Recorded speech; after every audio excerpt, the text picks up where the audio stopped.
ako papayag, Claudia. Dumagundong sa buong kabahayan ng sigaw ng kanyang lolo Harding. That's foolishness and utter stupidity. Kung buhay ang mami mo, siya mismo magsasabing malaking kalokohan ang binabalak mo.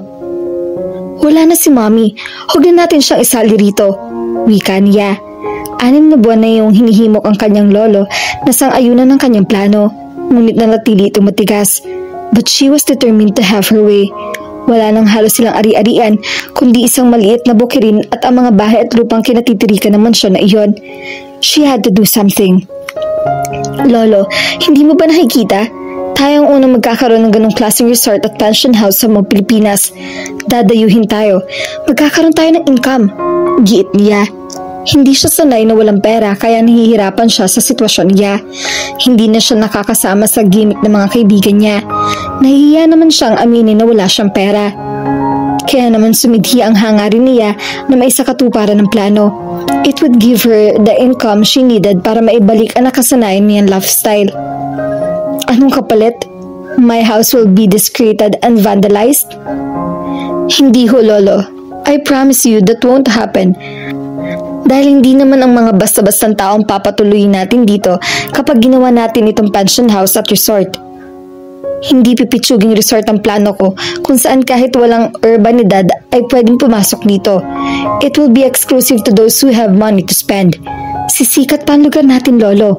Dadayuhin ng marami at sisikat ang pangalang Andrade. Nanghihinayang siya sa mansyon dahil dadalawa na lang sila ng kanyang lolo na umuukupa roon gayong wala naman yung silid. Ang mga katulong ay nasa labas sa servants' quarter. Patuloy lamang na mabubulok ang mansyon kung hindi nila maipaparenovate. Hindi naman sila mahihirapang humanap ng tauhan dahil loyal pa rin sa kanila ang mga katulong nila. Kahit minsan ay naaantala ang sweldo ng mga ito, hindi pa rin sila iniiwan. Wala na rin namang halos ginagawa mga katulong dahil dadalaw na nga lang silang pinagsisilbihan. Balak niyang isanla sa bangko ang property at ang pera makukuha roon ay gagamitin sa renovation at pagpapagawa ng isa pang mas malaking swimming pool. Hindi naman basta resort at pension house lang ang plano niya. Nung bago matuklasan na bumalik ang tumor ng kanyang mami, they went on a cruise. Regalo iyon ng kapatid ng mami niya na nasa States. Bahamas ang desisyon nito. It wasn't a cruise, it was a mystery cruise.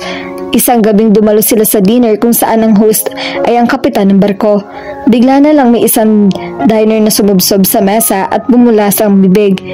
May isang lalaking lumapit dito at nagpakilalang doktor at in-announce sa lahat na patay na ang diner. Nalason daw. Since ito lang ang nagkaganoon kahit pare-pareho ang kinain nila, malamang daw na nilason ito. Ginbal silang lahat, ngunit hindi nagtagal ay may nagsalita. Ang nangyari raw ay palabas lamang. Sa buong kurso ng kanilang paglalakbay, iba't ibang eksena ng kanilang nasasaksihan na iikot sa pagkamatay ng diner. Ine-encourage sila ng mga pasahero na mag-participate sa drama at pagtuklas kung sino sila rin. Ang mga gumaganap ay pawang aspiring thespians. Araw-araw ay inaabangan nilang mag-ina kung anong susunod na mangyayari. Nagpustahan pa sila kung sino ang sila rin. Shiwan, tama ang hula niya na iyong pinakamabait, pinakamayungit, paborito ng lahat ng salarin. Ganun ang gagawin niya sa kanilang resort. Taon-taon ay magdarao siya ng mystery vacation para sa mga guests. Everybody loved mystery kaya nagtitiyak niyang magkiklik iyon. Isa pa, maraming magagandang tanawin sa Santa Catalina na hindi pa nadidiskubre ng mga tao. She would organize mountain climbing, trekking, rafting at iba pang sports and recreational na kawiwilihan ng mga bisita. Bakit hindi makita ng kanyang lolo ang posibilidad at oportunidad doon? Siguro dahil matanda na ito, hindi na updated sa trend at masyadong sentimental. Kapag isinanla natin ang bangko, ang ari-ariang ito, baka sa bangketa na tayo pulutin, Claudia. Wika pa nito. Wala ba kayong tiwala sa akin, Lolo? Tanong niya. Oo nga't hindi siya nakatapos ng pag-aaral. Alam naman ng lolo niya na taglay rin niya ang abilidad at determinasyon ng lahing Andrade. Ang kailangan lang niya ay pagkakataon na mapatunayan iyon. Itinatanong mo pa? His eyes were mocking her. Don't you think that's a bit cruel, Lolo? Isa rin akong Andrade. Tumawa lang ito, pagko'y umismid. Akala niya nung naloko ito sa negosyo, ay malugi ito, luyan na itong nanghihina. Ngunit nakapagtatakang parang lumakas pa ito. Kung tama siya, her grandfather was now 71. Hindi ko isasanla ang bahay at lupang ito. Saan ako titira sa Rosario kapag nalugi ang balak mong negosyo? Sa narinig niya ay napanganga siya at nanlaki ang mga mata. Kumurap-kurap din siya. Tama ba narinig niya? Rosario? Ulit niya. Oo, kaibigan ng lola mo. Oh shit, sigaw ng isip niya. Rosario di Mayuga, lolo? Wala nang iba. Ang lola ni na Rose. Pabulong na lang niyang nasabi iyon. Until now, hanggat maaari ayaw niyang mabanggit ang pangalan ng lalaki. Mismo. Gilas pa rin siya. Bakit yung papatirahin dito? Magpapakasal na kami. Natural lang na tumira siya rito. You what? Bulalas niya. Napakapit siya sa isang Spanish chest at natabig ang flower vase doon. Shit. Tumututol ka ba, Claudia? Tanong nito sa tono na wala siyang karapatang tumutol. Matanda na kayo, lolo. Hindi na kayo dapat magpakasal. Hindi na kayo dadami. Tutol ng buong pagkataon niya na sa Rosario na ayon ang dahil kapatid ito ng lola ni Ross sa father side. Kaya apo na rin itong lalaki. Lolo, kung kailangan niyo lang na makakasama sa pagtanda, naririto naman ako. Kapag ginawa natin itong resort, marami na tayong makikilala at magiging kaibigan. Hindi kayo malulungkot. Tiim ang mga bagang ni Lolo Harding na magsalita. Mahal ko si Rosario at nagpapasalamat ako sa Diyos na binigyan pa rin na ako ng pagkakataon na tuparin ang pangako ko sa kanya noon. Lalo siya nalito. Pangako? Matagal nang iniibig ni Rosario bago pa man ako makasal sa lola mo. Ipinagkasundo lang ako kay Concordia at hindi naman ako makatutol. Siguro'y talagang mahina ang tuhod ko noon ni hindi ko nagawang ipaglaban ng damdamin ko kay Rosario. Pagkatapos itang ginoon si Ross ang damdamin sa kanya, ang revelasyong iyon ng kanyang lolo. Ang pangalawa sa pinaka-nakakashock sa kanya. Hindi niyo mahal ang lola ko? Aniya nag-aakusa. Kapangalan niya ang kanyang lola kaya natural na lang siguro nakikisimpatyo siya rito kahit hindi na niya ito naabot ang buhay. Noong una, hindi. Ngunit nang lumaon, natutuhan ko na rin siyang mahalin dahil mabait siya at mabuting asawa. Pero nang mamatay ang iyong lola, bumalik ang damdamin ko kay Rosario. Alam ko namang hindi siya nag-asawa. Nilapitan ko siya at inalok ng kasal. Tumanggi siya. Hindi niya malaman kung matatawa o maiiling. Hindi pa siya pinapanganak nung matay ang lola Concordia niya. Ibig sabihin, mula noon hanggang ngayon, nagpakipot si Rosario.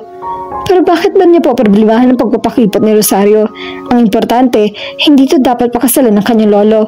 Wala siyang balak na makasalamuha muli si Ross. It had been 8 years since he broke her heart and caused her tear ducts to run dry.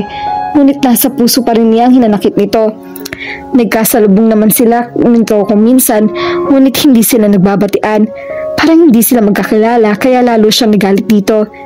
Para kasi siya ang pinakamamalaki nito. Lalo na ngayon na na-officer na ito sa sangay ng isang malaking commercial bank sa kanilang lugar. Masasabing may narating na ito at may mararating pa. Samantalang siya, wala pa siya naumpisahan sa buhay niya. Pakiramdam niya, kapag nakikita niya si Ross, nilalait siya nito ng palihim. Alam naman kasi ni sa buong Santa Catalina na nagkalugi-lugi na ang negosyo nila at ngayon ay hindi na sila masasabing mayaman. Mag-isip ka na mabuti, Lolo. Baka naman pera lang habol sa inyo ng pamilya Rosario. Napatawa ito. Pera? Nasaan ang pera? Wala rin akong pera nang mahalin ko ni Rosario noon. Kaya ngayon, natitiyak kong mahal niya ako dahil wala ulit akong pera. Hindi naman kaila sa kanilang pamilya na ang mayaman talaga ay ang kanyang lola Concordia. Iyon nga lang, nakatulong ng husto ang kanyang lolo sa lalo pang pagpapalago ng kabuhayan nito. Kaya ang pangalan Andrade ay nagkaroon ng dangal at magandang reputasyon. Napakamot na lang siya sa ulo. Lolo, pwede naman magkasama na lang kayo. Kasal ang ipinangako sa kanya, kasal ang bibigay ko. Pero, Lolo, paano naman ako? Ayoko makakasalamuha si Ross. Tumigil ka nga, Claudia. Matanda ka na. Bakit hanggang ngayon, ayaw mo pa rin tanggapin ang nangyaring inyo sa ni Ross? Mabait na bata naman yung si Ross. Masipag at responsable. Kung magiging magkibigan kayo, mas maganda dahil gusto ko mahawaan kanya ng kahit katiting na kapag responsable. Bakit parang hindi ko gusto niyong ipahiwatig, Lolo? Tanong niya. Gusto kong dito na rin tumira si Ross kapag nakasal na kami ni Rosario. Napapikit na naman siya sa Spanish chest. Sinasadya niyo ba ito, Lolo? Nananadya kayo eh. Ako sa niya. Hindi ako papayag na magiging ano nga ba siya kapag si Ross at ang kasal na ang lolo nito. Kamag-anak? Paano mo siya magiging kamag-anak hindi naman kayo magkadugo? Kahit na, sa batas magiging magkamag-anak kami. Hindi ako papayag. Hindi siya pwedeng tumira dito. Bahay ko to. Patitirahin ko kung sino gusto ko. Sigaw rin ng Lolo Harding niya. Kung inaakala mo na hindi kayo pwede magkaroon ng relasyon ni Ross dahil magpapakasal kami ng lola niya, huwag kang mangamba. Biglang sumili ang ngiti sa mga labi nito. Ampon lang naman si Ross at kung may mga papel man iyon, matagal nang nawala. Kaya problema siya ngayon. Hinahanapan kasi siya ng birth certificate sa munisipyo dahil nga magpapakasal na kami. Lalo siyang nainis na narinig. How dare you, Lolo? Kahit kailan, huwag na huwag niyong iisipin na may gusto pa rin ako kay Ross na yun. Tumutulong ako sa pagpapakasal niyo dahil ayaw ko sa kanila. Pues, that's already insignificant. Sinabi ko na sa'yo na ampun lang si Rosario at ng mga di mayuga. Kaya nga mas maganda si Rosario kaysa sa Trudes. Tukoy pa nito sa talagang lola ni Ross. Hindi pa rin ako papayag. Wika niya na may kasamang dabog. Wala na nga tayong pera, magpapakasal pa kayo. Simpleng kasal naman. Umismid siya. Huwag sanang mahanap ang birth certificate ni Rosario. Dalangin niya. Hindi dininig ng dalangin ni Claudia. Pagkaraan ng isang buwan ay simpleng kasalan na naganap sa basilika sa kanilang bayan. Ngunit kahit simple lamang iyon, dimunumog na maraming usosyar at usosyara ang kasal. 71-year-old ang groom at 69 naman ang bride. Siya ang nahiya sa nangyari. Ngunit na makita naman niyang mukhang maligayang ang kanyang lolo at si Rosario, na konsensya siya. Kaya naman tanggap na niyang ang matandang babae bilang pangalawang lola. Total, mabait naman itong talaga. Kahit kulubot na ang mukha nito at puti na ang buhok, kapag ngumiti ito'y parang isang young bride. Hindi talaga tumatanda ang puso. Siya ang tumayong maid of honor. Samantalang si Ross ang best man. Sa buong seremonya at reception ay hindi sila nagpansinan nito. Kakainis. Wika ng kaibigan niya si Tyra, anak ng foreign secretary. Bakit? Hindi ko malapitan ng best man. Ang tindi ng nakaangkla eh. She had to agree. Kahit naman iniisnab sila ni Ross, hindi naman nakaligtas sa kanya ang babaeng kasama nito na tila ayaw pa iwan. Kulang na lang ay pumwesto na rin ang babae sa may altar nung seremonya ng kasal. Lagi ito nakasabit sa braso ni Ross. Mas mataas siya rito at mas maputi, ngunit hindi maikakailang maganda ito. Makinis din ang morena ng kutis nito. Pilipinang Pilipina. Maganda rin ang tindig nito. Mayaman ng dibdib at mabilog ang balakang. Para yun lang, natatakot ka? Can't you see? Mukha ka pa namang maid. Wika niya. Ipakilala mo kasi ako sa best man. Ayoko nga. Bakit? Baka ligawan ka. Then she giggled. Parang ipakita ang biro ang sinabi niya. Ang totoo, she hated the idea of Ross having a woman in his arm and courting another woman. Kahit na kaibigan pa niyang babae. Kakaiba ang ngiti ni Tyra. Bumalik agad kay Ross. Wika ni Lola Rosario rito na makauwi sila sa bahay. Nasa tabi ni si Claudia ng lolo niya, nakaismid sa babaeng kasama pa rin ni Ross. Opo Lola, ihahatid ko lang si Gina. Ngumiti naman ng babaeng nagngangalan Gina at hinalikan muli sa pisngi ang bagong kasal. Best wishes Lola at congratulations ulit Lolo Harding. Shasha, lumakad na kayo at nang makabalik agad si Ross. Marami pang hahakuting gamit at mga regalo sa itaas. Wika ni Lolo Harding. Napangiti si Claudia. Wasn't it obvious? Hindi rin gusto ng lola niya si Gina. At least, sa bagay na iyon ay magkakasundo silang maglolo. Pero problema pa rin niya ang pangarap niya. Ang balak niya kay Lola Rosario makipag-usap. Obvious namang mahal na mahal nga ito ng kanyang lolo. Kung makukumbinsi niya si Lola Rosario na gawing resort ang kanilang tirahan, ito na ang kukumbinsi kay Lolo Harding na pumayag. Tutuloy na kami, Lolo. Hala, hinigkan din ni Rosano ang abuelo at bahagya na lamang siyang tinanguan. Kakain na raw po, senyorita. Wika ng maid sa sumilip sa silid ni Claudia. Pakisabi busog pa ako dahil marami akong kinain kanina sa reception. At saka may kausap pa ako sa phone. Importante. Anya. Nanlaki ang mga mata ng katulong, nagtataka dahil wala naman siyang kausap sa telepono. In fact, she was just lying in bed. Sabi ko, may kausap ako, okay? Yun ang sabihin mo sa kanila. Sige na, iwan mo na ako. Taboy niya rito. Hindi naman siya gaanong kumain sa reception. Ang totoo ay nakakadama na siya ng gutom, ngunit ayaw niya makasabay sa hapag si Ross. When he came back 30 minutes earlier mula sa paghatid nito kay Gina, umakyat na siya sa kanyang silid at nagkulong doon. Hindi niya alam kung paano kikilos at magsasalita when Ross was around. Nagpasya siyang iwasan na lang ang lalaki. Tumangulang ang maid at iniwan na siya. Pagkaraan ng ilang saglit, nakarinig siya ng katok sa pinto. Sino yan? Tanong niya. Ross? Pagkarinig ng tinig nito ay hinagilap niya ang telepono at nagkukunwaring may kausap nga. She heard the doorknob turn. Yeah, you know, I'd love that. That's what I love about you. You're so thoughtful. Kunwari ay napatigil siya sa pagsasalita dahil sumilip sa silid si Ross. His demeanor was formal and civil. Gusto ng lola na magkasabay ka sa hapunan dahil first dinner niya ito rito. Baka naman pwedeng pagbigyan mo siya. Tinakpan niya ang mouthpiece. May kausap ako. It's important. He raised a brow. From what I heard, you're just chatting with a guy friend. It's important. He's not just a guy friend. He's a boyfriend for your information. Wika niya. She watched for his reaction. Nagigting ang mga panga nito. Was he jealous? She hoped so. Pwede naman kayo mag-usap mamaya. You have all night. Importante kay Lola ang gabing ito. Do I have to beg? Malayo sa anyo nito magmakaawa sa kanya. In fact, he looked as tough he would just spank her if she refused to obey. Gumuho ang pag-asa niya. He was only concerned about his grandmother. Hinarap niyang kunwari ang kausap. Hello, Mark? Sorry about that. I'll call you later na lang. Yeah, I love you too, darling. She threw a glance at Ross. Walang emosyon sa mukha nito. I love you so much, my heart could burst. Wika ulit niya sa telepono sa tonong hindi in love kundi galit. Bye, I miss you too. Take care. She kissed the mouthpiece.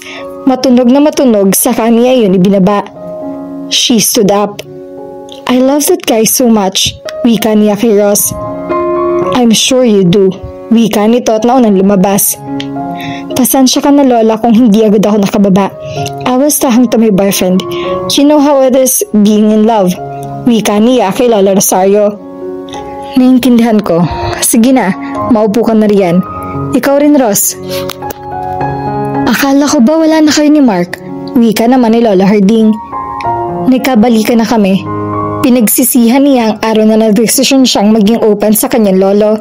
She had no choice then. Nawala na ang kanyang mami at hindi na kanman kapares nito ang kanyang lolo. He was nosy. He asked all kinds of questions at nakita naman niyang as long as he told him the truth, it was fine with him. Sa paglipas pa ng panahon, she had relied on her grandfather's opinion. He gave her the impression that he may be old but was open-minded. Kaya malaking disappointment para sa kanya ang hindi pagsang-ayon ni Lola Harding sa plano niya. Ngayon pa, kamuntik na siyang ibukin kay Ross. Or maybe he succeeded. Nakita niyan tila napangiti ang lalaki. Lalo na magsalita ulit si Lola Harding. Sabi mo, kahit ano mangyari, hindi ka na makikipagbalikan sa kanya dahil hindi mo naman siya talaga mahal. The heart of a woman is like weather, Lolo. Tugon niya. I don't agree. Sumulyap ito kay Lola Rosario, ang living example na ang tunay na pag-ibig ay hindi pinakukupas ng panahon. And why you're making an issue of my love life? Dapat mag-celebrate tayo dahil magkasama na kayo ni Lola Rosa. Wika niya. As far as I'm concerned, you don't have a love life, Concordia. Ani Lola Harding. I don't tell you everything, Lolo. You're not my diary. Sumulyap siya kay Ross pagkasabi ng huling salita. He seemed to scream at it, but after a while, he looked at her. Kahit naman sa diary mo, eksahirado ka rin. Wika nito. That's what you told me. Yeah, I guess so. But that was when I was still a teenager.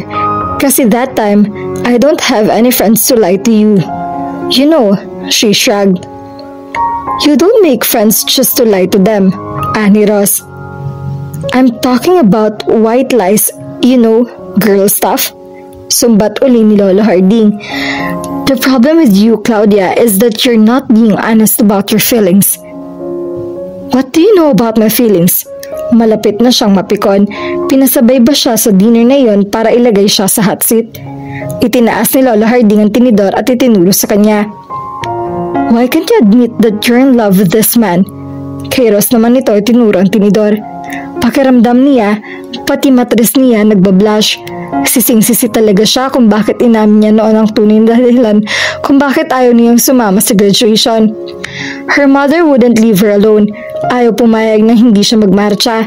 Magbibigay raw siya ng isang mabigat na dahilan kung bakit ayaw niyang umattend sa commencement exercise. Humihikbi na ay pinagtapat niya rito ang tungkol kay Ross. How she hated him and loved him at the same time. Nauunawaan naman siya ng kanyang mommy. Sinang-ayunan na lang siya nito sa desisyon niya. Nung araw ng graduation ay lumuwas na lang silang mag-ina at nag-shopping. Alam ni Lola Harding ang tungkol sa bagay na iyon dahil kaharap naman ito habang umiiyak siyang nagtatapat. Sabi nila, past lives would haunt the person. In her case, it was a past truth that haunted her. Bakit ba lagi na lang siyang kakaiba? Nagpawala siya ng isang buntong hininga. Yes, I love this man. Itinunyura si Ross. When I was 16 and stupid, but I'm no longer a 16-year-old girl. But you're still stupid. Pagtatapos ni Lolo Harding sa sinasabi niya, pinili niyang huwag patulan iyon. Sa halip, ipinagpatuloy niyang nais sabihin. Sa college, nadiskubre ko na marami palang lalaki. Better looking, more interesting. In fact, I'm no longer a virgin. Taas noon niyang sinabi. Dahil naman doon natahimik ang lahat. Nang muli magsalita si Lolo Harding, iniba na nito ang paksa. Nagulat si Claudia dahil sa pag-angat niya ng telepono ay may narinig siya nagsasalita. Si Gina. Tawagan kita pagdating ko doon. I love you. Wika nito. Yeah, I miss you too. Wika ni Ross. Then Gina said bye and hung up. Narinig niya ang paghinga ni Ross. Claudia, you can hang up the phone too. Wika nito. Sa tono ng salita ni Ross, parang pinagbibintangan siya nito na sinasadyang pakikinig. Hindi naman niya sinadya iyon, ngunit hindi rin niya malaman kung bakit nag-guilty siya. Pwede naman niyang sabihin na hindi niya sinasadya iyon, ngunit tiyak niyang hindi maniniwala si Ross. Isa lang ang naisip niyang ilusot. Sir, si Mylene po ito. Pasensya po. Ginaya niya ang tono ng pagsasalita ng kanilang maid. Obviously, she wasn't successful. Stop acting like a brat, Claudia. Saway nito sa kabilang linya. Bakit ka ba nagagalit? Ayaw mong malaman ko na hindi mo naman mahal si Gina? What do you know about my feelings? Bakit hindi mo masabing you love her too when she said she loves you? Hindi ako masalitang tao. Dinadaan ko sa gawa. Nito. Really? She said mockingly, ngunit naibaba na ni Ross ang telepono. Damn you. Himagsik ng kalooban niya. Nais magsagawa ng revolusyon ang kanyang puso.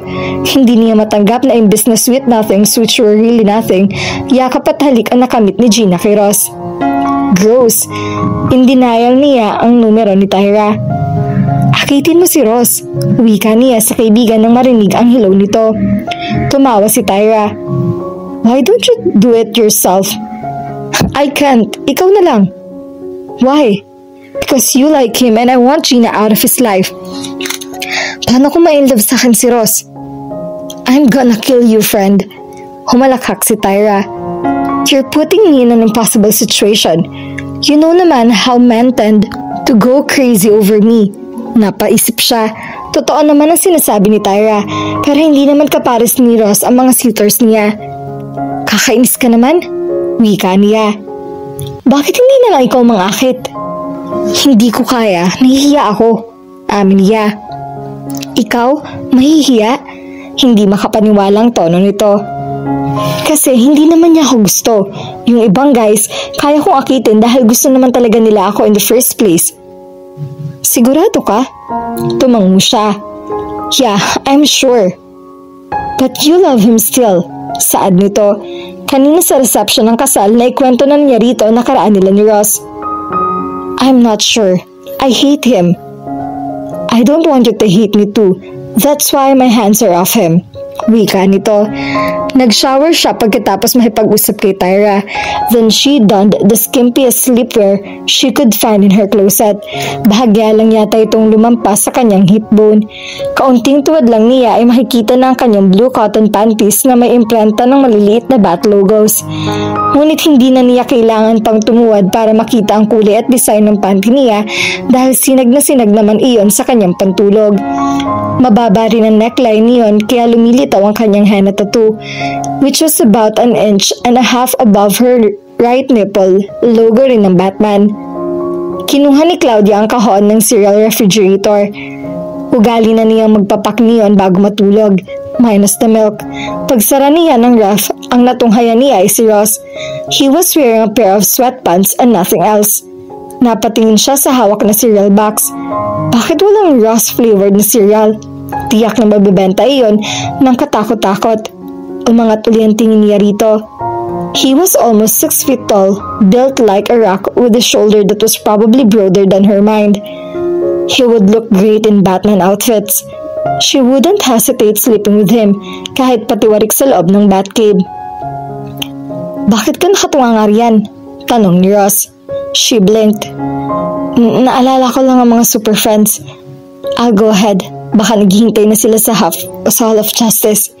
Nilampasan niya ito. Ngunit pagkatapos ng ilang hakbang ay may naisip siya. Unfair naman sa angking niyang alindog kung siya lang ang magnanasa kay Ross. Sinadya niyang ibagsak sa sahig ang cereal box.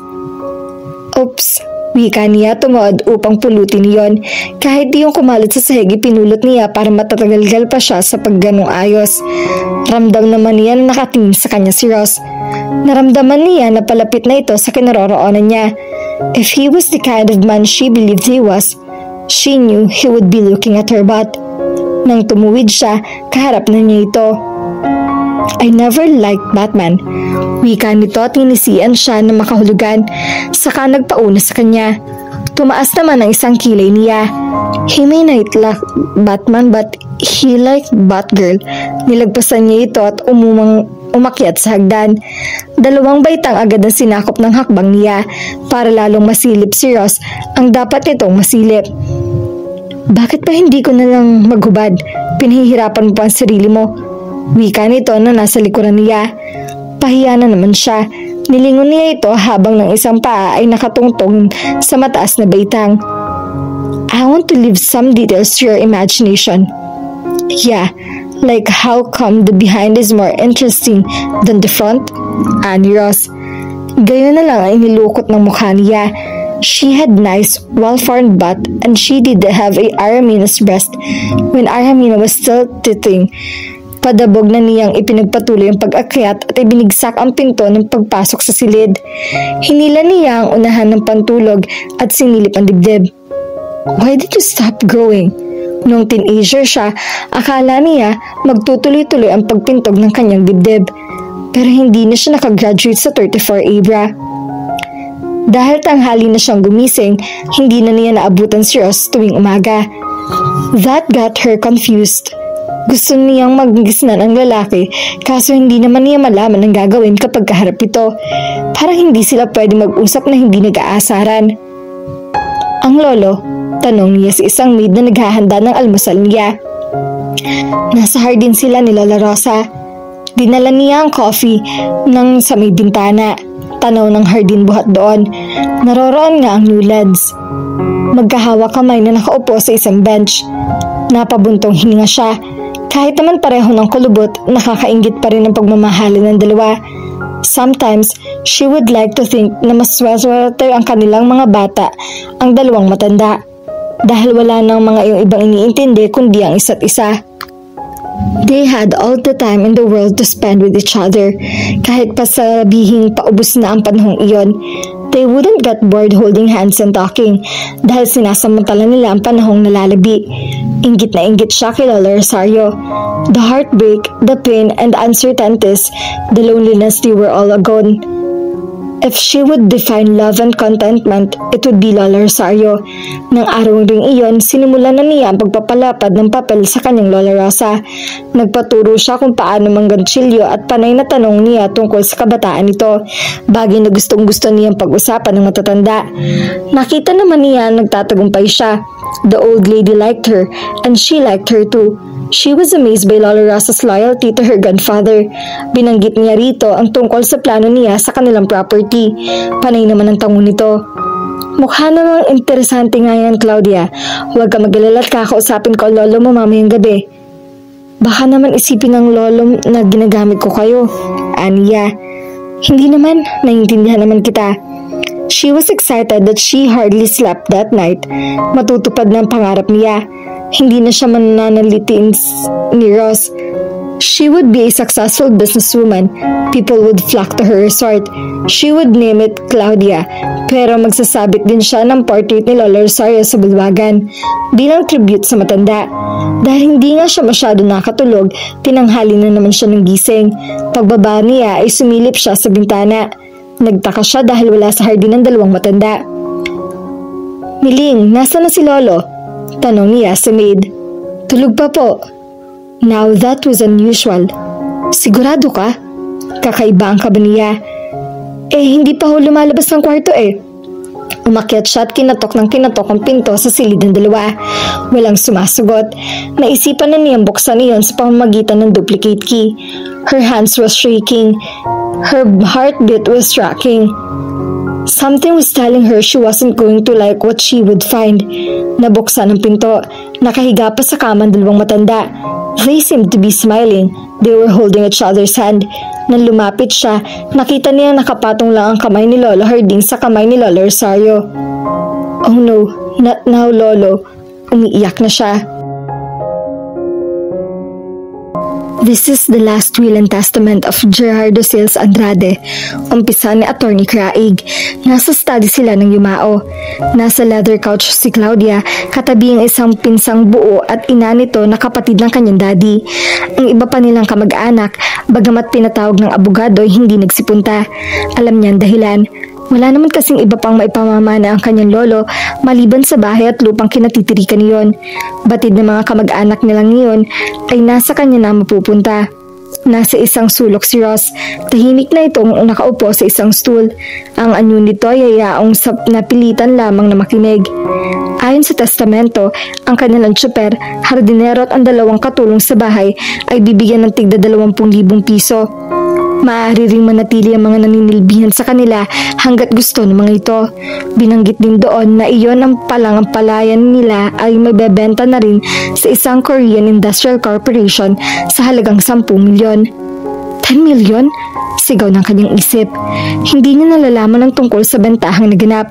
Humigpit ang kanyang hawak sa laylayan ng bulsang suot. She could sense that her cousin and her aunt stiffened too. Nagpatuloy ang abogado.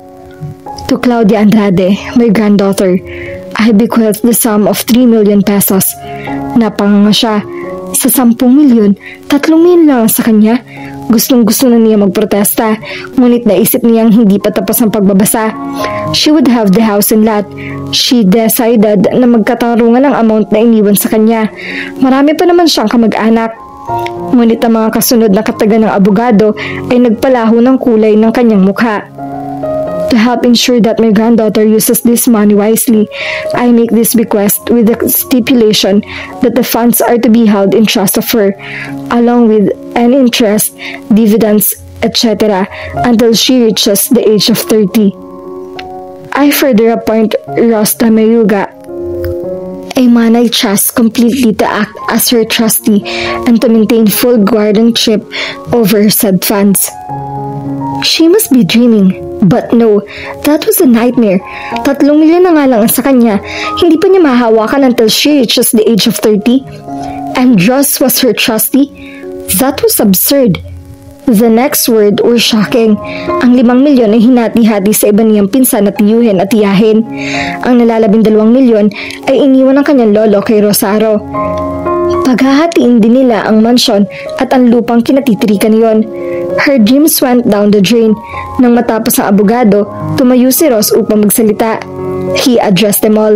Ipiniliwanag nito ang salaping iniwan sa kanya ay gagamitin upang ipambayad sa iba pang pagkakautang ni Lola Harding. Iyon ay sinang-ayunan ng abogado. That pleased her relatives, but not her. He is not his grandson, protesta niya. He can't have this property. This is mine. Mahinahon ang tinig ng abogado. Because of the union between his grandmother and your grandfather, Ross became your cousin. First civil degree. Ampun lang siya ni Lola Rosa. Protesta pa rin niya. Legally adopted. I have the papers. Ang abogado. Shit. Mura niya at nagmarch siya palabas ng study. What happened? Usisan ni Tyra na nakasalubong niya. Hindi pa ito bumabalik sa Manila simula nang mailibing si Lola Harding just 2 days ago. Pinagkakaisahan nila ako. I swear, sinadya ito ni Lolo. He told me there were no papers tapos legal palang ampon si Lola Ross. Explain. Ani Tyra. Tumuloy siya sa bar na inaalikabok na dahil wala namang mahilig maliwagaw roon. Isang bote ng brandy ang kinuha niya at inalisan niya ng takip. I'm gonna contents that will. Deklara niya at tinungga ang laman ng bote. Nakita niya ang pababa si Ross. You, di ang saya mo ngayon. Walang kahirap-hirap. Milyonaryo ka na. You even got my car. Wow. Tiim ang bagang na nilapitan siya nito. Akin na nga yan. Inagaw nito ang bote ng alak at binalingan si Tyra. Take her to her room. Sure, you're the boss. Nahangis ang wika nito. Claudia, tara muna sa itaas. Doon tayo mag-usap. I can help you. I need a lawyer. A really good one. I want the highest paid lawyer in town, Tyra. Talak niya kahit hindi pa lasing. Lasing siya sa sama ng loob. Sinong sinisilip mo riyan? Tanong ni Claudia kay Tyra. Sisilip-silip ito sa labas ng pinto. Kalalabas lang ng tiyahin niya at pinsan. Nagpaalam na mga ito at nangakong susuportahan siya sa plano niya magprotesta. Iyon nga lang, halata niyang labas iyon sa ilong. No one else was interested in the old house. Hindi naman niya masisisi ang mga kamag-anak. City bred ang mga ito at kontento na sa nakamit na halaga buhat kay Lolo. Isa pa, alam marahil ng mga ito na kahit mabawi niya ang kalahati ng property kay Ross, wala mga itong mapapala dahil sosolohin niya iyon. Umalis na yun si Attorney Craig, ani Tyra.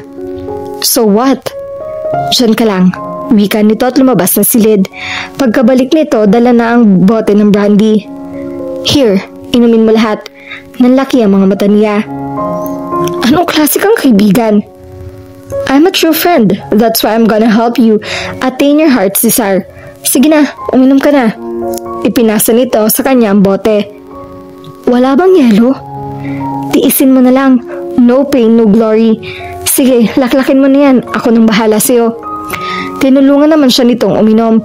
Ngunit tiniyak nito na mas marami ang nainom niya. Nangangalhati na ang bote. Dama na niya ang init na dulot ng alak. Madulas na rin ang pananalita niya at ang lalambot na di mawari ang katawan. Lasing na ako. Saad niya kay Tyra.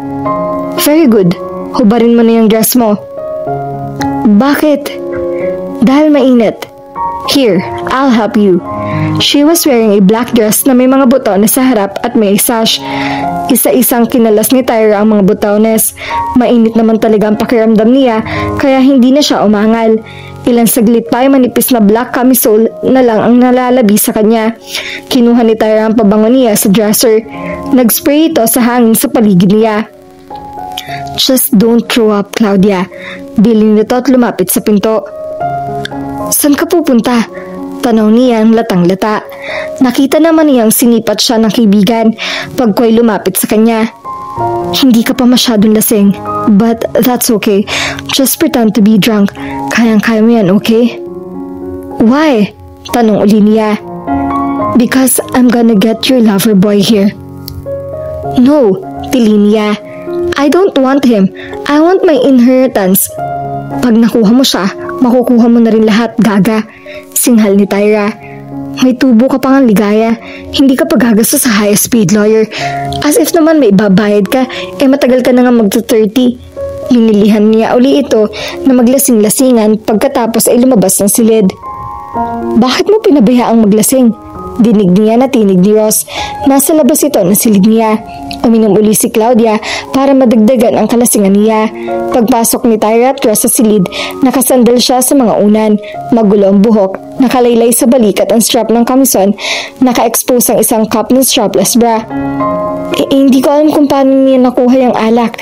Hindi ko naman mapigilan kasi nagwawala yan. Hindi ko nga malaman ang gagawin kaya tinawag kita. Wika ni Tyra. Naupo sa gilid ng kama si Ross. Are you alright? Tanong nito. I'm not alright, asshole. Singhal niya. You took away my everything. I hate you. I hate you. You're always hurting me. Akmang iinom na naman siya ng alak, ngunit inagaw na niyo ni Ross.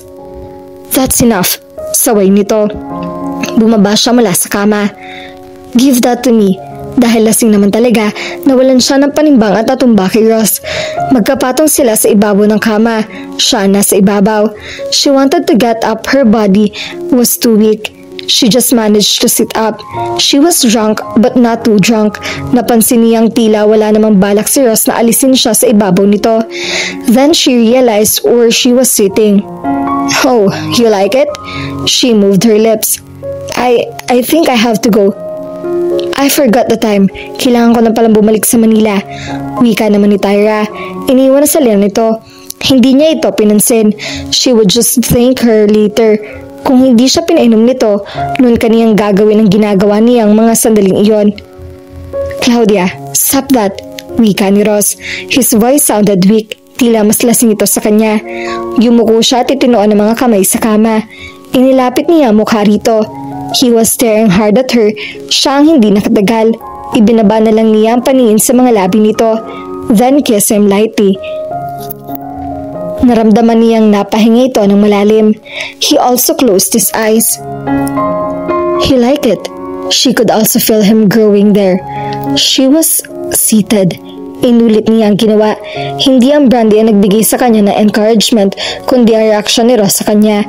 As much as she hated the fact that this man got her inheritance, she also liked the fact that she was giving him pleasure. Claudia, he murmured and grabbed her hand, ngunit hindi siya nito itinulak. Pinisilang nito ang braso niya. Tumuwid siya ng upo at inumpisahang buksan ang suot nitong polo. She started touching his torso. Her hands loved the feel of his skin against hers. The hair on his chest were giving her strange prickling sensation at nalalagos na sa kanyang palad patungo sa loob ng kanyang katawan. When her thumb teased his nipple, she heard him gasp. Ask me to stop, Ross, she whispered. She had gone so far and she couldn't stop. Kung sisigawan siya ni Ross o pagagalitan, maybe, just maybe, she would find her mind again. Ngunit imbes na pahintuan siya ni Ross, bumangon ito. He grabbed her hips and pulled her close to him, like he was urging her to feel his desire. His other held the back of her head, angling it so he could kiss her on the mouth. At first, the kiss was light, like he was just coaxing her. His mouth seemed to be half-shaped itself to hers. She had been kissed before by silly boyfriends, but compared to Ross' kiss, those kisses were a made treasure. No one had ever kissed her like this unheard thoroughness. The heat caused by alcohol was replaced by a brand new heat. This was urging her to the restless and aggressive. She didn't want to be teased and coaxed anymore. She opened her mouth. He opened it further. His tongue plunged into her mouth. She took it. Then she felt him demanding that he be given the pleasure for doing the same thing. She obliged. Naiiba na rin si Ross ng strap ng kamison niya, including her bra. His hand was now caressing her breast, teasing her nipples, and she could only gasp and moan. Nang tumunog ang telepono, pakiramdam niya ay napakalayo niyon. It sounded distant, therefore insignificant. She was unbuckling his belt. The ring was persistent. She heard Ross groan. He grabbed the phone without making any effort to get her away from him. Yes, he groaned on the phone. Then he stiffened. Buong katawan yata ay naging tensyonado. Pagkatapos ay inabot sa kanyang telepono. Your boyfriend. Galit nitong wika at kumalas sa kanya, leaving her sprawled on her bed with the phone in her hand. Pabagsak na isinara ni Ross ang pinto. Claudia? Claudia, wika ng lalaki sa kabilang linya. Hindi niya maalala kung kaninong boses iyon. Wika ng lalaki sa kabilang linya. Hindi niya maalala kung kaninong boses iyon. Shut up, don't ever call me again. Ibinato niya ang auditibo pagkatapos bumangon. Ross, tawag niya sa lalaki. Pababa na ito ng hagdan. Ross, wait. Tuloy-tuloy ito sa pagbaba. Hinabol naman niya ito. I'm sorry about that. He sighed and looked at her. Look, hindi mo na kailangang gamitin ang sarili mo para mabawi sa akin ang nararapat na para sa iyo. Kapag nabayaran ko ang pagkakautang ng lolo mo, ibibigay ko sa iyo ang malalabing pera. Hindi na kailangang dumaan pa sa abogado. I'll give it to you. But you have to understand also that I have to comply with my grandmother's will. He wants you to grow up, Claudia. Iyon din ang gusto ko. Patunayan mo sa akin na karapat-dapat kang maging tagapagmana. I'm not using my body to get what I want. Sigaw niya. Why was he getting it all wrong? Kilala kita, Claudia. Wika nito. No, you don't know me at all. Wala kang karapatang sabihin yan. You don't know me. Nobody knows me at all. Pare-pareho kayo. Hinusgahan niyo ako. Hindi niyo ako kilala. Hindi niyo alam nararamdaman ko at hindi mo alam. Tumunog ulit ang telepono. Isang maid ang sumagot at maya-maya tinawag siya. Napatanga pa ito nang makita sila ni Ross na nasa hagdan. Mark daw po, senyorita. Anang maid. She saw his jaws tighten again. Then he turned to Liv. Sabihin mo sa kanya, I'm not feeling well. Utos niya sa maid. Kay Kuya Ross po? Hindi, kay Mark. Simula nang mangyaring insidenteng yon, tila umiwas na sa kanya si Ross. Kung kakausapin naman siya nito, laging pagalit. Claudia stopped asking him why he was so angry at her. Namuhi na rin siya sa lalaki. What did he know about her? What did he know about losing a father? Then a mother. Alam ba nito kung paano lumaki ng walang kaibigan? Alam ba nito kung paano pagdamutan ng pagkakataon na kilalanin at kaibaganin? Kung talagang may concern sa kanyang lalaki, sana'y tinulungan siya nito noon pa man. She wanted to be one of them, ngunit noon pa man, alam na niya na mayroon pa rin siyang kaibahan na hindi mawawala kahit kailan. Iyon ang nais niyang matanggap ni Ross at ng mga katulad nito. She was different, the way Ross was different. She had imperfections, ngunit mayroon din siyang mabuting kitangian. Imbes na tanggapin niya ng lalaki, he tried to change her. At nang mabigo ito, he chose to inspire her. I hate him, but she hated herself more than because, after almost making love to him, she knew her heart would never grow old. It would always be 16. Nakita ni Claudia na pinulit ni Ross ang susi sa marmol na sahig at lumabas ito sa front door. How she hated that man. Sa akala ba nito ay hindi siya naghahanap ng trabaho? Nilapitan niya lahat ng kaibigan ng kanyang mga magulang, ngunit wala namang makapagbigay sa kanya ng trabaho. Iyong administrator ng kanilang bayan na kumpare ng daddy niya, hiniling muna na kumuha siya ng civil service exam bago siya maipasok sa munisipyo. 5 buwan pa bago ang eksaminasyon. Naisipan na lang niyang tumawag kay Tyra. Nagpapatulong din siya rito na makahanap ng trabaho. Baka may maganda na itong ibabalita sa kanya. The likes of us, we can find job. Saad naman ito nang tanungin niya. Hindi ko nga maintindihan kung bakit. Nag-aaral din naman tayo. Bakit ayaw nila tayong bigyan ng pagkakataon? Himatok niya. Humalakhak si Tyra. Sino magbibigay sa atin ng trabaho, Claudia? Mas magharap ang suot natin kaysa sa mga prospective employers natin. Ang mga alahas nila, hulugan. Ang sa atin, heirloom. Hindi natin kasalanan na intimidated sila sa mga kagaya natin. Forget about finding a job. I need the job. Kulang ang allowance na ibinibigay sa akin ni Ross. Kinausap ko ang papa. Wika nito. He agreed to lend me the money I need to start my business. Ikaw ang gagawin kong business partner.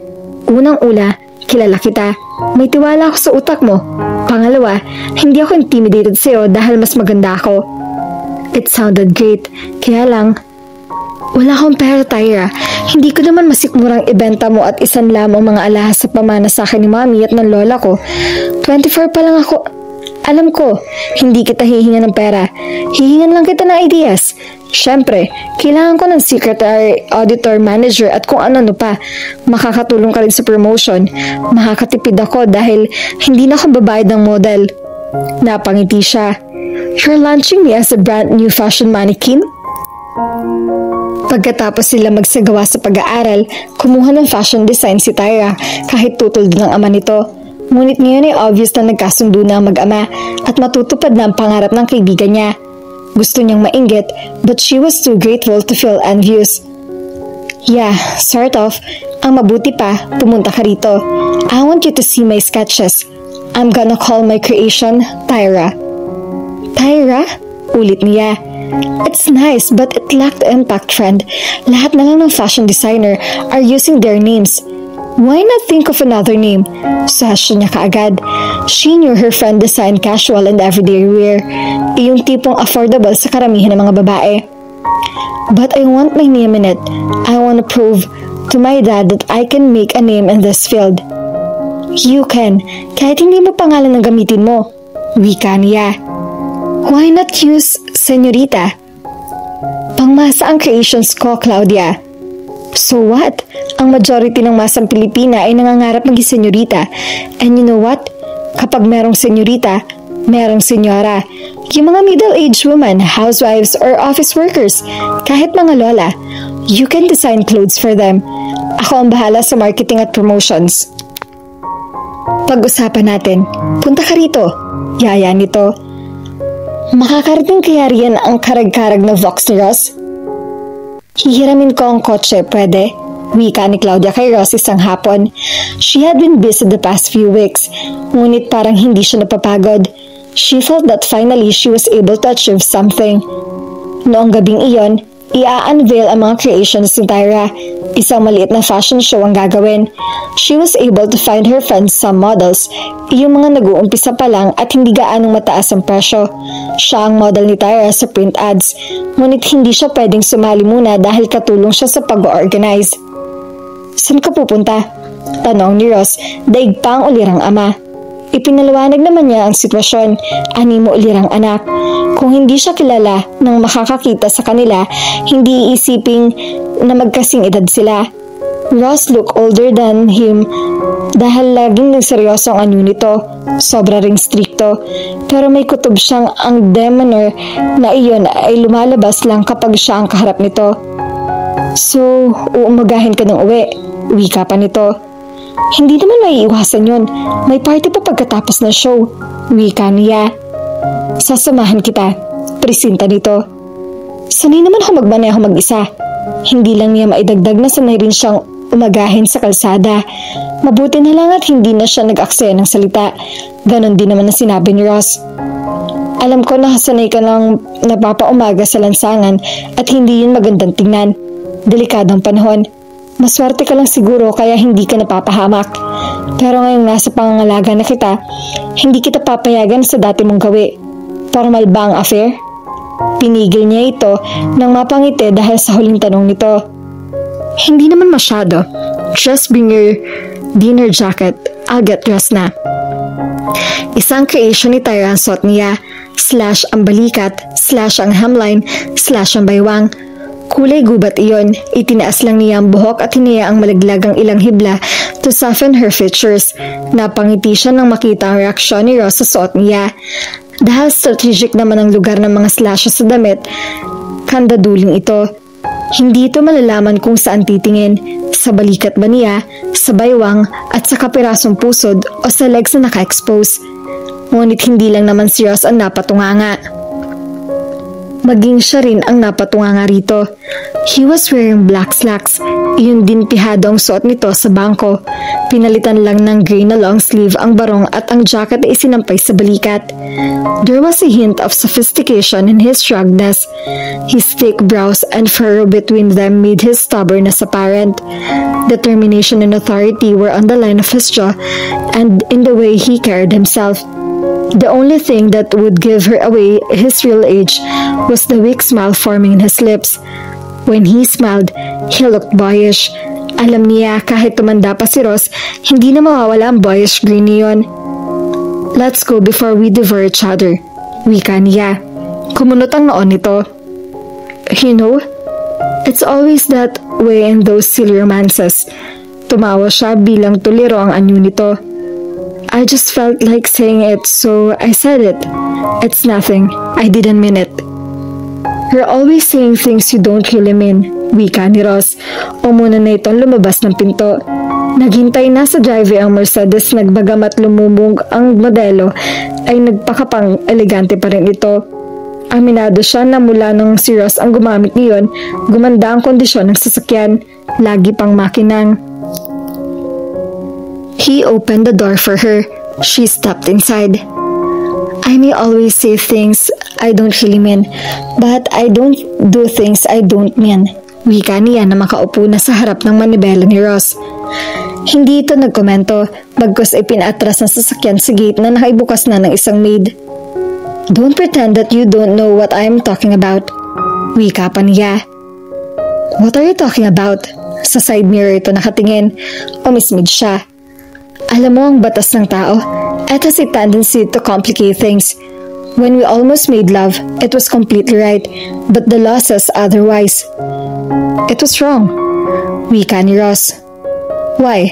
Dahil magpinsan tayo sa mga batas? Hindi dahil doon. It happened for the wrong reason. Wika nito. Ano naman ang dapat na dahilan? Let's change the topic, okay? Fine, let's talk about the weather. Sarkastiko niyang sabi. Why couldn't they talk like ordinary humans? Nag-uusap nga sila ng maayos at hindi na pagpaparugitan. Bigla namang umiiwas si Ross. Kung tatanungin naman niya ito, malamang na wala rin siyang makukuha sagot. Sa pagkahatikon ng bibig, parang hindi na ulit iyon bubukas. Bakit ayaw nito mapag-usapan na yung kamuntik na mangyari sa kanila? Didn't that mean anything to him? Why couldn't she just hate him completely? Ang fashion show ay idinaos sa isang sikat na bar. Ang gitna ng entablado ay nilagyan ng rampa upang maghugisti iyon. Sa magkabilang gilid nakapwesto ang mga mesa ng mga imbitadong bisita. Namangha siya sa mamukhaan ng ilang lalaking naroroon. Where did you get them all? Tanong agad niya kay Tyra na nakasuot din ng sariling creation. Damit na walang likod. Hindi niya tuloy maisip kung paano na isusuot iyon. Sumulyap muna kay Ross si Tyra pagkatapos ngumiti. I invited all her boyfriends past and present. All 8 of them? Bulalas pa niyang amused. Nang tingnan naman niya si Ross, walang amusement sa anyo nito. He looked as tough, he was sure he wasn't going to enjoy the evening. Hindi nga nagtagal ay pinuktakte na siya ng mga former lovers niya. Beso rito, beso roon ang ginawa niya. Chika rito, chika roon. Malutong na halakhak lang ang ganti niya sa nagpaparamdam. Maluwalhati namang naidaos ang show, maliban sa pagkakatapilok ng isang model. Binigyan ng standing ovation si Tyra. Tinawag din siya ng mga kaibigan para ipresenta sa mga paunahing bilang the other lady behind the success of Señorita's summer collection. Pagkatapos niyon ay nag-umpisa na ang party. Hindi na siya nakababa ng stage dahil nagsiakyat na roon ang mga nais sumayaw at mga nais makipagsayaw sa kanya. She felt elated. Nagpa siya siyang kalimutan na muna ang mga plano sa lumang bahay. Total ay mahihirapan siyang tuparin iyon. Ang pag-iigihan niya ay negosyo nila ni Tyra. She was certain it would be a successful venture. It was hers too. May usapan sila ni Tyra na kapag may access na siya sa kanyang trust fund, ilalagay niya iyon sa kanilang negosyo. Ito ang bahala sa creative side. Siya na ang bahala sa management and operations dahil doon pa lang siya mahusay. Patunay na isang Andrade na siya. She felt proud. Why the face, Ross? Tumatawang tanong ni Claudia rito nang nasa labas na sila. Just get in the car, okay? He looked and sounded morose. Okay. She stepped inside. Mabilis din namang sumakay si Ross. Paandarin na lang ito ng kotse nang may lalaking kumatok sa bintana sa tabi niya. Ibinaba niya iyon. What is it, Jacob? Tanong niya. Hindi niya alam kung pang ilan ito sa mga naging boyfriend niya. He was good looking, ngunit kaninang magkatabi si ni Ross, nagmukha itong ordinaryo. Just tell me the time and place. I'll be there with my best man. Wika ng lalaki. Yeah, sure. See you. Kinawayan niya ito at itinaas muli ang bintana. What is that all about? Usisa ni Ross. He backed out of the parking area. Niyaya niya akong pakasal. Mag-iisip muna ako. God, I'm so tired. She reclined her seat at itinaas sa hair desk ang dalawang kamay at nag-inat. You should be. Magdamag ka na pagharutan. Paano kang hindi mapapagod? Tumuwid siya sa pagkakaupo. Excuse me? I didn't like your term. I had a great time. I'm so proud of what I have achieved. Kahit katiting lang iyon sa paningin mo, para sa akin, it's everything. I finally found my place under the sun at imbes na i-congratulate mo ako, pagbibintangan mo pa akong nakikipagharutan. How dare you, Ross? You were flirting with all your lovers. Iyon ang nakikita ko. Hindi sinungaling ang mga mata ko. Wala ka naman nakikita maganda sa akin eh. Sigaw niya. Kayo mga ordinaryong tao. Akala nyo, kayo lang may pangarap, kayo lang may silbi, kayo lang may katututuran dito sa mundo. For your information, tao rin ako. May damdamin din akong lagi nasasaktan. Why do you hate me so much? Ano bang kasalanan ko sa'yo? You never danced with me. Wika nito. Napangal lang siya.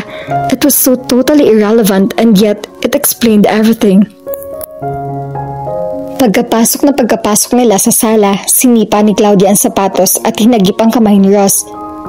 I'm gonna dance with you. Wika niya dito. He placed both of his hand on her waist. Wala tayong music. I'll do the singing too. Even senoritas can sing, you know. I'm sorry about... Hindi na niya hiniyaang ituloy ang sasabihin nito. She started humming the song that had been playing on her mind since she was in the car. Inawit niya iyon ng paputol-putol. It could have been comical kung hindi lang panay rito ang agos ng luha niya habang kumakanta. Naramdaman niyang hinapit siya ni Ross. She also saw blink him twice. Then his hand reached up and cupped her cheek, his thumb caressing her chin. I love you too, Claudia. Wika nito. Kung ano ang anyo nito noong sinabi iyon, ganun din ang anyo nito ngayon. Na para bang ang sinabi ay buhay ito ng kapalit. She stiffened at nagtagis ang kanyang mga bagang. Hindi niya makakalimutan kung gaano kasakit ang umasa sa mga salitang iyon, pagkatapos ibabawiin lang at sasabihin hindi totoo. I lied before. I'm not gonna lie again. I've been in love with you the moment I saw you walk inside the classroom. But I hated you at the same time because I knew I can never have you. Hindi kita kayang abutin. Nauutan na sabi ni Ross. I was like that fox nang hindi niya maabot ang ubas. Pinaniwala na lang niya ang sarili na maaasim iyon. But I couldn't pretend forever. Paano ko pa iisipin na maasim ang ubas gayong nahalikan kita? Yours are the sweetest lips. I've never tasted that many. But I'm sure yours are the sweetest. Nanginginig pa ang mga labi niya na magsalita. Why do you keep on hurting me? He pulled her closer, his mouth just above her ear. She could feel his breath as he spoke. Nang maging alipin mo ko, iyan ang pinakamasayang bahagi ng buhay ko, Claudia. Alam ko naman na ikaw ang mananalo sa bidding dahil ikaw ang maraming pera, kaya ipinirisinda ko ang ideyang iyon. Kahit magmukha akong tanga, masaya ako. I hated the fact that you were rich, pero hindi ko rin maintindihan kung bakit natutuwa ako na sundin lahat ng gusto mo. I just pretended to hate you. Ninakaw mo ang diary ko dahil sa simpleng dahilan. I wanted to know the real you. Nang mabasa ko ang nakalagay doon, I was so happy and proud. Hindi ko napigil na magyabang kaya pinaserox ko. Hindi ko ginawa yan para ipahiya ka. Gusto ko lang malaman ng lahat na si Senyorita Claudia may gusto pala sa akin. Hindi ko lang kayang aminin sa'yo o kanino pa man na gusto rin kita dahil nahihiya ako. Pagtatawanan nila ako, sasabihin nila ako ambisyoso. Ang taas kasi ng tingin nila lahat sa'yo. Akala lang nila inaaway ka nila. Pero ang totoo, takot sila sa'yo. Defense mechanism lang namin iyong pang-aasar sa'yo noon. Pero alam namin, hindi ka namin kaya. Why did you deny it? Tanong niya. Her face was buried against the side of his neck. Dahil itinanggi mo rin naman ang totoo na yung nakasulat sa diary mo. Nasaktan ako. Inasahan ko lahat na nakasulat doon. Pinangako ko sa sarili ko na balang araw, papantayan kita. Saka kita liligawan. Hindi na ako mahihiya. May maipagmamalaki na ako sa'yo. It was silly, but that's the way I was. Nung panahong iyon, pride lang ang mayroon ako. Hanggang ngayon siguro. Pero na-realize ko na walang patutunguhan ng pride ko dahil anumang saglit pwede ka maagaw sa akin. Ayoko mangyari yon. Mahal na mahal kita. I tried to get rid of this feeling. Akala ko'y magtatagumpay ako na maging girlfriend ko si Gina. Pero nakialam naman ang kapalaran. Sino ba makapagsasabi na may nakaraan pala ang lola ko at ang lolo mo? Nang magpakasal sila, I knew I was heading for trouble again. Kinausap ako ng lolo mo. Inihabilin kanya sa akin. He gave me a piece of paper. Paper? She asked. From your father to demand his darling brat would marry. Oh, was all the managed to utter? Nalaglag na naman ang luha niya. Hindi ko alam kung anong gagawin ko sa sulat na iyon dahil hindi ko alam kung ako ba ang pakakasalan mo. Kabi-kabila ka na naman kung mag-boyfriend. Tiniyak sa akin ng lolo mo na ako ang mahal mo, pero mahirap paniwalaan iyon. Dahil mahal kita, may takot ako. Hindi ba may kasabihan na matatanda na kung sino ang mas nananaig, iyon ang nagkakaroon ng pagdududa? Hindi ako matatakot at magdududa kung hindi kita mahal talaga, Claudia. I needed proof like doubting Thomas. I can prove my love anytime, Ross. Wika niya. Tila hindi nito pinansin ang sinabi niya dahil lang may nais pa itong sabihin. She had to get used to that attitude of his. Nung bata pa tayo, I tried to change you. Pero nung magkaisip ako, nalaman kong malaking pagkakamali iyon. Hinayaan kong mabuhusan ka ng beer dahil iniisip kong dapat kang maging kagaya ng iba. Game sa mga ganoong biruan. Nakalimutan ko na isa kang senyorita. I fell in love with the senyorita. I have to accept the fact that she wasn't in any way ordinary. I'm so sorry for all the tears I've caused you, my darling brat. I'm not a brat anymore, she whimpered. You can be anything. I'd still love you. He sealed his promise with a kiss that lingered for a while. Pagkatapos ikumalas ito sa kanya. Sa isang iglap, he held her and carried her upstairs. Ipinasok siya ni Ross sa silid na ginagamit nito. Maingat siya nitong ibinaba sa kama. I don't care about how many lovers you had, wika nito. She just smiled in the darkness. You're in for a big surprise, Ross. You're a virgin, aren't you? Tanong ni Ross. He was just about to enter Claudia when she stiffened. Itinuwid niya ang dalawang binte, tuwid na tuwid. Though the foreplay was deliciously tormenting, nakadama pa rin siya ng takot nang ma-realize kung ano ang kasunod na gagawin nito. Sorry, I lied. Is it going to hurt that bad? Nakangiwi siyang dilim. I have no idea, amin ni Ross. He groaned and rolled on his side beside her. Mas mabuti pa kung maraming may nauna kaysa sa akin. Himatok nito. Why? Thank you for being so appreciative, Mr. Di Mayuga. Niyakap siya nito. I'm afraid to hurt you. Mas masakit pa rin siguro yung ginawa mo sa akin noon nung itapon mo sa basura ng regalo ko sa'yo. Hindi ko naman itinapon. Pinulit ko ulit. Wika nito. Really? Really? Bumangon nito at binuksan ang switch ng ilaw. There on the corner of the room was the teddy bear. Binuksan din ni Ross ang isang antigong aparador. Hindi ko rin naman itinapon ito. Ayoko lang isoli sa'yo dahil gusto kong basahin ng paulit-ulit. Ina-analyze ko kung sa bahagi ba ng ka-exaggeratean nito. Inaabot nito sa kanya ang diary. Wala siyang masabi. Who could think that a man of Ross's caliber would be as silly as typical lover? Tumawa na lang siya. When she stopped laughing, she stared at his nakedness. He loomed over her like some demigod. A smile formed on her lips. Titiisin ko na lang, Ross. Come back here. He grinned. Hindi mo ako idademanda ng incest? Napaupo siya at nitutup ang bibig. Anong gagawin natin, Ross? Pwede ba tayo magpakasal? Why not? Kakausapin ko si Attorney Craig. Hindi naman totoo yung adoption paper ni Lola Rosa. Pakanalang nila iyon ng lolo mo para hindi makontest ang will. Paano kung magprotesta si Gina sa araw ng kasal natin? He joined her on the bed again. Hindi niya gagawin yun. Nag-usap naman kami ng maayos. Naintindihan man niya ako. Napansin kasi niya na nag-iba ako simula nang makasal sina lolo at lola. She demanded to know the truth. I told her, I love you. Sigurado ka? walang makapipigil sa atin na magpakasal. Paniniyak pa niya.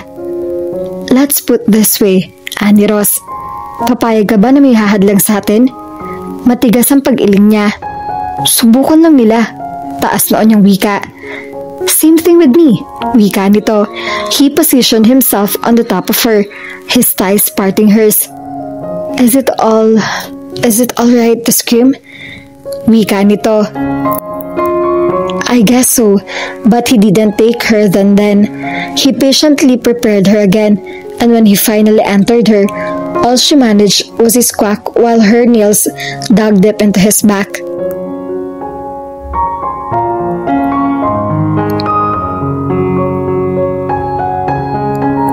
At dito na po nagtatapos ang kwentong pag-ibig ni Ross at Claudia. At lagi po nating tatandaan, hindi noon kayang tanggapin ang mga pagkakaiba nila, pero ngayon, iyon pala nagpatibay sa kanilang relasyon. At sa tamang panahon, may isang tao magpapatunay sa iyo kung bakit ka para sa kanya at kung bakit hindi ka para sa iba. Sana po ay may nakuha kayong aral at inspirasyon sa kanilang pag-iibigan. At muli po ay samahan at suportahan niyo po ako sa mga kwentong pag-ibig na ibabahagi ko sa inyo. Maraming salamat po. God bless at ingat po tayong lahat.